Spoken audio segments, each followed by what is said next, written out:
नमस्कार स्टूडेंट्स, आप लोग कैसे हो। आज हम शुरुआत करते हैं प्रोबेबिलिटी का पार्ट 4, जिसमें हम आज कवर करेंगे। हम टेबल ऑफ कंटेंट्स पहले देख लेते हैं। What is an event, types of events में हम नंबर 1 करेंगे impossible and sure events. Second हम करेंगे सिंपल एंड कंपाउंड इवेंट्स। तो स्टूडेंट्स शुरुआत करते हैं। What is an event. जैसे हमने प्रोबेबिलिटी चैप्टर स्टार्ट किया था, प्रोबेबिलिटी मीन्स कि कोई भी इवेंट, कोई भी आपका इवेंट अकर होने के चांसेस कितने हैं। क्योंकि अगर वो इवेंट हो गया है तो प्रोबेबिलिटी वहीं पे ख़त्म हो जाती है। ठीक है, तो अब हमने इसकी एक्सियोमेटिक अप्रोच स्टार्ट की थी। एक्सियोमेटिक अप्रोच में हम प्रोबेबिलिटी को फाइंड आउट करेंगे with the help of set theory. Set theory का हम कंसेप्ट यूज़ करेंगे। ठीक है, तो फर्स्ट पॉइंट यहाँ पे है what is an event. Event क्या होता है। ठीक है, उससे पहले मैं आपको बताऊंगी सैम्पल स्पेस हमने कंसिडर किया था। सैम्पल स्पेस हमारे पास क्या था कि the total number of possible outcomes of a experiment को हम क्या बोलते हैं, सैम्पल स्पेस। अगर इसको मैं रिलेट करना चाहूँ सेट से, तो कौन से सेट से मैं इसको रिलेट कर पाऊंगी। ठीक है, सैम्पल स्पेस में क्या है, जितने भी पॉसिबल आउटकम्स हैं किसी भी एक्सपेरिमेंट के, सभी किस में रहेंगे, सैम्पल स्पेस में। तो ऐसा कौन सा सेट है जिसमें सभी के सभी आपके पास एलिमेंट्स रहते हैं। वो आपके पास सिर्फ एक ही है, यूनिवर्सल सेट। नाम से हमें पता चल रहा है यूनिवर्सल सेट में सभी सेट्स के सभी एलिमेंट्स आपके मौजूद रहते हैं। ठीक है, तो सैम्पल स्पेस को हम रिलेट करेंगे यूनिवर्सल सेट से। अब यहाँ पे इवेंट क्या है।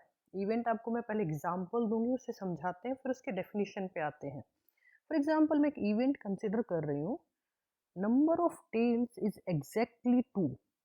एक मैंने इवेंट ए लिया है जिसमें क्या है, मैंने आपके कॉइन को मैंने 2 टाइम्स टॉस किया है।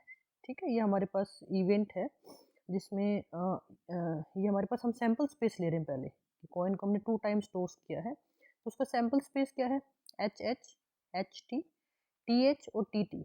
अब इसी का मैंने क्या किया है, इवेंट कंसिडर किया है जब नंबर ऑफ टेल्स कितने आ रहे हैं, एग्जैक्टली 2 आ रहे हैं। तो नंबर ऑफ टेल्स एग्जैक्टली कब 2 आएंगे, जब आपके पास आउटकम सिर्फ एक ही आएगा, टी टी।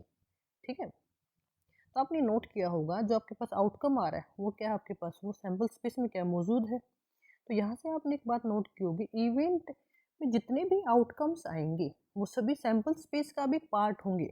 वो सभी एलिमेंट सैम्पल स्पेस में भी होंगे। ठीक है, वो एलिमेंट सैम्पल स्पेस के भी एलिमेंट्स होंगे। तो इट मीन्स हम इसको अगर सेट से रिलेट करें तो कौन से सेट से हम रिलेट कर पाएंगे, ये हमारा रहेगा सबसेट।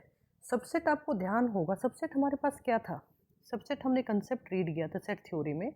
अगर हमने कोई भी 2 सेट कंसिडर किए हैं ए एंड बी, ए को मैं बी का सबसेट कब कहूँगी, जब ए की सभी एलिमेंट्स बी के अंदर भी होंगे। फॉर एग्जांपल अगर मैं एक सेट कंसिडर कर लेती हूँ 1 2 3, और बी मैंने कंसिडर किया है 1 2 3 4 एंड 5, तो ए की सभी एलिमेंट्स बी में है, तो मैं क्या कहूँगी, ए क्या है, बी का सबसेट है। सिमिलरली यहाँ पे इवेंट क्या है, इवेंट हमारे पास क्या हो जाएगा, सबसेट है किसका, सैम्पल स्पेस का, क्योंकि इवेंट के सभी एलिमेंट्स क्या है, सबसेट के भी एलिमेंट्स हैं। यहाँ से आपको इवेंट का कंसेप्ट क्लियर हो गया होगा कि event is any subset of the sample space. तो यहाँ से इसकी डेफिनेशन क्या बनेगी, exact definition, any subset E of a sample space S is called an event. Means कि इवेंट क्या है, सैम्पल स्पेस का कोई भी एक सबसेट। ठीक है, इवेंट को हम कैपिटल ई से डिनोट करेंगे और सैम्पल स्पेस को कैपिटल एस से। एक और एग्जांपल ले लेते हैं, बहुत सिंपल है, मतलब कोई भी सबसेट जो होगा सैम्पल स्पेस का वो क्या है, इवेंट है। अगर नंबर ऑफ टेल्स एग्जैक्ट आपका एटलीस्ट 1 है, ठीक है, ये मैंने एक इवेंट कंसिडर किया है जब मैंने कॉइन को 2 टाइम्स टॉस किया है, और मैंने इवेंट क्या कंसिडर किया है, if the number of tails is at least 1। At least 1 क्या मतलब क्या है कि 1 हो या फिर 1 से ज़्यादा हो। ठीक है, 1 हो या फिर 1 से आपके पास ज़्यादा आए। क्लियर, तो मैं कंसिडर कर लेती हूँ। अब 1 और 1 से ज़्यादा कौन कौन सा है आपके पास, एच टी रहेगा, टी एच रहेगा, ठीक है, और टी टी रहेगा। इसमें टेल्स या तो 1 है या फिर 1 से ज़्यादा है। सिर्फ आपके पास जो आउटकम एच एच है ये ऐसा है जिसमें एक भी टेल नहीं है। तो हमारे पास इसका अगर हम इवेंट बनाना चाहें तो इसमें आपके पास आउटकम कौन कौन से आएंगे, इसमें आपके पास आउटकम आएंगे HT, TH और TT। तो अभी आपने नोट किया होगा जो बी इवेंट के जितने भी आपके पास एलिमेंट हैं वो सैंपल स्पेस में भी हैं, ठीक है। It means it is also a event. तो कोई भी एक आपका सबसेट अगर हम लेंगे सैंपल स्पेस का तो वो क्या रहेगा, इवेंट आएगा, ठीक है। यहाँ से आपको थोड़ा सा और हम आगे बढ़ते हैं। अगर आपको इवेंट की प्रोबेबिलिटी फाइंड आउट करनी है, अभी तक तो हम सिर्फ ये फाइंड आउट कर रहे हैं कि आपको कोई भी आपके पास एक्सपेरिमेंट गिवन है तो उसका आप आउटकम्स कैसे फाइंड आउट करोगे या फिर इवेंट क्या होगा। अब एग्जैक्टली कंसेप्ट क्या है, कोई भी एक्सपेरिमेंट परफॉर्म कर रहे हैं आप, कोई भी इवेंट कंसिडर कर रहे हैं, उसके हैपन होने की प्रोबेबिलिटी कितनी है। तो प्रोबेबिलिटी के लिए हमारे पास फॉर्मूला है कि probability of event A is equal to number of favourable outcomes divide by total outcomes. Favourable means कि जो मैंने इवेंट कंसिडर किया है उस इवेंट के फेवर में कितने आउटकम्स आ रहे हैं। फॉर एग्जांपल मैंने ए इवेंट लिया था तो इसके फेवर में कितने इवेंट्स हैं, एक ही इवेंट, सॉरी एक ही आउटकम है TT, ठीक है। तो अगर मैं इसकी प्रोबेबिलिटी फाइंड आउट करूंगी ऑफ ए इवेंट क्या रहेगा, तो नंबर ऑफ फेवरेबल आउटकम्स कितने हैं, 1 है, ओनली 1। और टोटल नंबर ऑफ आउटकम्स क्या है, total number of outcomes means जो आपके पास सैंपल स्पेस बना है, सैंपल स्पेस में कितने आउटकम्स हैं, 4 है। तो प्रोबेबिलिटी ऑफ ए क्या होगा, it will be equal to 1/4। Similarly अगर आपको इवेंट बी है उसकी अगर आपको प्रोबेबिलिटी फाइंड आउट करनी है तो कैसे निकालेंगे, नंबर ऑफ फेवरेबल केसेस कितने हैं, 3 हैं। और टोटल नंबर ऑफ आउटकम्स मतलब उस जो भी हमने एक्सपेरिमेंट किया उसका अगर हम सैंपल स्पेस बनाएंगे वो होगा टोटल नंबर ऑफ आउटकम्स। और फेवरेबल मीन्स जो आपने इवेंट कंसिडर किया है उसके फेवर में कितने आउटकम्स आ रहे हैं, दैट इज फेवरेबल आउटकम्स, ठीक है। तो इवेंट बी की प्रोबेबिलिटी क्या रहेगी, it will be equal to 3/4। Clear. अब यहाँ पे आप देखो कि इवेंट अगर आपके पास इम्पॉसिबल इवेंट है, आपको अभी नेक्स्ट अभी इसके टाइप्स में हम बताएंगे कि किसी भी इवेंट के अक्कर होने की प्रोबेबिलिटी हमेशा 0 एंड 1 के बीच में लाई करेगी, क्योंकि अगर वो 0 होगी प्रोबेबिलिटी तो क्या रहेगा, इट विल मतलब the chances of occurring any event और एनी एक्सपेरिमेंट विल बी 0, ठीक है। अगर 1 होगी प्रोबेबिलिटी मीन्स मतलब there is 100% chances of occurring an event, ठीक है। ये सभी चीज़ें अभी नेक्स्ट स्लाइड में कर लेते हैं। तो नेक्स्ट हम देख लेते हैं, नेक्स्ट स्लाइड में क्या है, it is types of events. Types of events हम देख लेते हैं। फर्स्ट हमारे पास क्या है, इम्पॉसिबल एंड श्योर इवेंट्स, ठीक है। नाम से अलग से दिख रहा है इम्पॉसिबल, इम्पॉसिबल वर्ड का मतलब दैट विल नॉट हैपन, जो कि इम्पॉसिबल है। Then event that can never happen is known as impossible event. For example ले लेते हैं, बिल्कुल क्लियर हो जाएगा आपको। Example, sun revolves around earth. क्या ये पॉसिबल है कि सन अर्थ के चारों तरफ घूमता है, नहीं। मतलब इसके इस इवेंट के अकर होने की प्रोबेबिलिटी कितनी होगी, इट विल बी 0।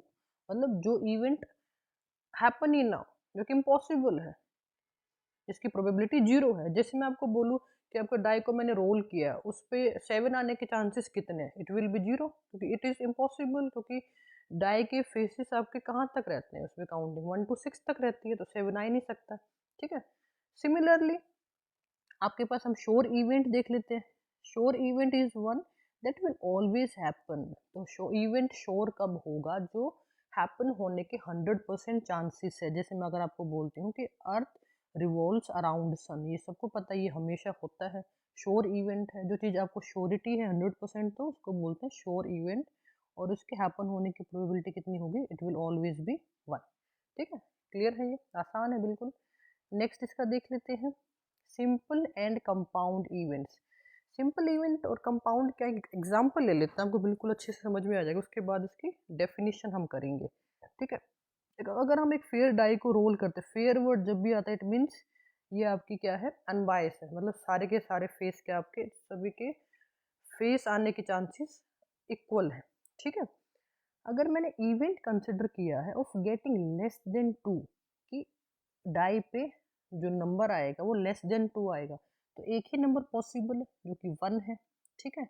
तो एक ऐसा इवेंट जिसके आउटकम सिर्फ एक ही है, नंबर ऑफ जो आउटकम्स है किसी भी एक्सपेरिमेंट का अगर 1 है, तो ऐसे इवेंट को हम क्या बोलेंगे, that will be simple event. जैसे एग्जाम्पल हम इसकी डेफिनेशन अब देख लेते हैं एग्जाम्पल देखने के बाद।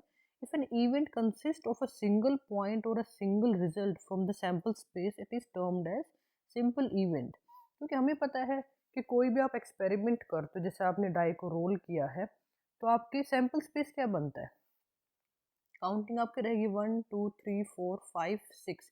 तो जो भी आपका अब इवेंट बनेगा उसके आउटकम सब इसी में से आएंगे। तो इसलिए इसने यहाँ पे बोला है कि अगर सैम्पल स्पेस में अगर आप सिर्फ एक ही सिंगल पॉइंट लेते हो या सिंगल रिजल्ट लेते हो, तो उसको हम क्या बोलेंगे, सिंपल इवेंट। क्योंकि हर एक इवेंट क्या है, सैम्पल स्पेस का सबसेट है। क्लियर। दूसरी तरफ कंपाउंड इवेंट हम ले लेते हैं। कंपाउंड इवेंट क्या रहेगा, जिसके नंबर ऑफ आउटकम्स क्या है, मोर देन 1। ठीक है, एग्जाम्पल से क्लियर हो जाएगा।